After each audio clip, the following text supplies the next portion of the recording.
Welcome to U.S. Immigration TV, and today I will talk about St. Luke's medical exam and sputum tests.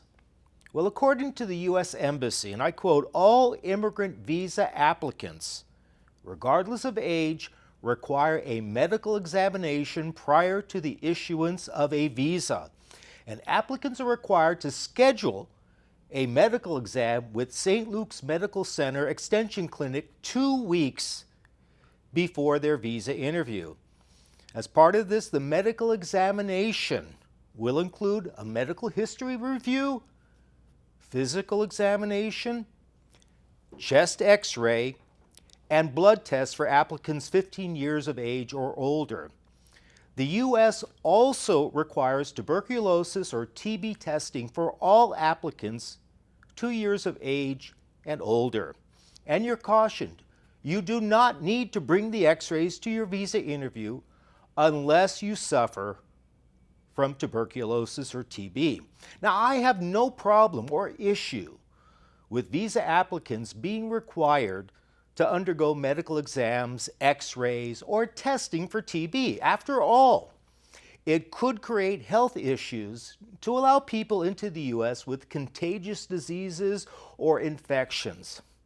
However, I am concerned that St. Luke's seems to find an extraordinary number of Filipinos who are suspected of having TB, but in my experience, after undergoing the sputum tests, at least 98% or more of these tests turn out to be negative.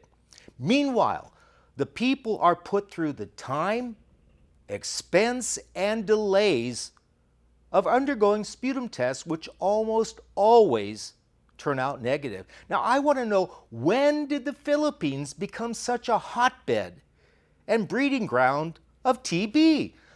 Now, I've come across many questionable or, head-scratching cases of St. Luke's suspecting TB, only for the results to turn out negative. Now, I had one case where a Filipino had been in the U.S. for over 15 years. Now, because of his immigration situation, he was required to return to the Philippines for immigrant visa processing through an approved provisional waiver.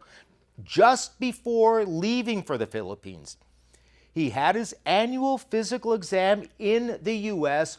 with no issues showing up in any of his tests. Now, his wife was also a Filipino nurse, and of course, she fully monitored his health condition as any Filipino wife would. Still, when he went for his medicals at St. Luke's, they said there was a spot appearing on his x-rays, and he had to undergo sputum tests for several weeks, and of course, paying hundreds of dollars for those tests. Now, the results turned out to be negative. But what I want to know is, how could someone living in the U.S. for 15 years and passing a U.S. medical exam or physical suddenly contract TB once he was tested at St. Luke's? Now, as a result, what should have been a relatively short trip to the Philippines for his visa interview required him to stay there for many additional weeks. In another case about this TB, a child was aging out or turning 21 years of age, but was not covered by the Child Status Protection Act, or CESPA, and therefore had to arrive in the U.S. before midnight of her 21st birthday. Unfortunately, St. Luke's thought her mother, the principal applicant, had a spot on her lungs in the x-rays and therefore showed signs of TBs. The mother, the principal applicant, had to undergo sputum tests that took several weeks, by which time the child had aged out. The mother's tests turned out to be negative, but because of those delays, the child had to be left behind as she was no longer included as a derivative under the petition. In yet another case coming out of St. Luke's and their sputum tests, a Filipina was being petitioned by her U.S. citizen daughter and hoped to get to the U.S. as soon as possible because her own mother was in critical condition, and this woman wanted to arrive in the U.S. to see her mother one last time. With the interview scheduled, she first went to St. Luke's for her medical exams, But they saw spots on the x-rays and she was required to undergo sputum tests.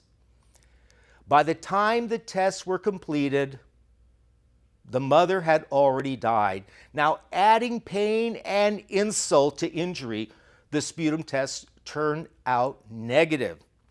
Now, what I want to know is, really jokingly, but does St. Luke's x-rays machines need to be cleaned or recalibrated? Do the technicians need to be retrained on how to read or interpret test results? It's almost as though a person walks through a metal detector naked and yet sets off the medical detector because of their fillings. Now, true, they may have metal in their teeth, but it would seem that that metal detector is set a bit too high and is far too sensitive in connection with detecting metal. In the same way, are those machines or technicians at St. Luke's overzealous in finding TB, which almost always turns out to be negative? What I hope from this video is either the embassy or the Center for Disease Control, CDC, will check into this, as I still find it so hard to believe that so much TB exists in the Philippines, according to St. Luke's, yet after the sputum tests, they almost always turn out negative. I hope this brings about a little bit of retrospection or insight into what is happening at St. Luke's, because I do think it is really unfair for the number of TB tests and sputum tests required only for most of them to turn out negative. I hope you have found this video helpful and informative, and really what I'm doing is trying to fight for you. As I said, if somebody has TB, by all means, they need to be treated. But there's just too many cases always turning out negative. I hope that you continue to watch my videos. I will continue to monitor developments in immigration news as well as developments at the U.S. Embassy in Manila and around the world. So make sure to like, share, and subscribe to this channel. I'm Michael Gurfinkel, and thank you for watching U.S. Immigration TV.